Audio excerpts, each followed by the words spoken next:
بسم الله الرحمن الرحيم. السلام عليكم ورحمة الله وبركاته.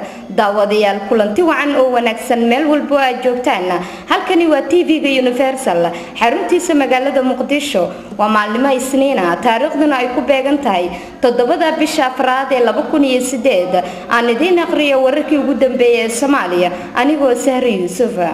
qarax xoogan ayaa lagu soo waramayaa inuu xalay ka dhacay xarunta gobolka Baay ee magaalada Baydhabo iyadoo qaraxaasina la sheegay inuu geystay qasaare isugu jira dhimasho iyo dhaawac dad aad u fara badan iyadoo lagu soo waramayay in 3 qof ay ku geeriyoodeen qaraxaasi oo uu ku jiro canug yar iyadoo dhaawacana la sheegayo ilaa iyo 7 ruux oo uu ku jiro gudoomiye ku-xigeenka koowaad ee gobolka Baay.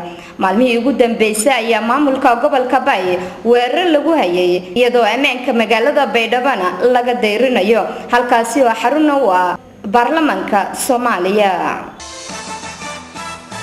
degmada Balcad ee gobolka Shabeellada Dhexe ayaa lagu soo waramayaa in gacan ku haynteeda xalay maqribnimadii ay la wareegeen ciidamo la sheegay inay ka tirsan yihiin maxaakiimta Islaamka Soomaaliya. waxaana wararkii ugu dambeeyay ay sheegayaan in ciidamadaasi saaki halka ay isaga baxeen waxaana saaki is casilay afhayeenka maamulka degmada Balcad ee gobolka Shabeellada Dhexe.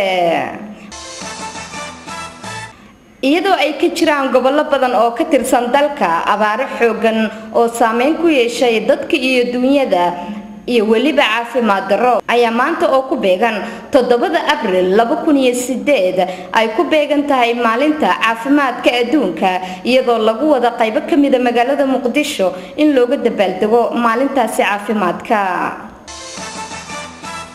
daawadayaal markana aan idinku duwo TV-ga Universal stuudiyaha magaalada London ee wadanka Ingiriiska halkaasi oo inoogu aqriyo wararkii xalay tabaxay wariyahayaga Cawil Daahir Salaad si ay uga bogtaan wadamada qaaradda Australia iyo wadanka New Zealand.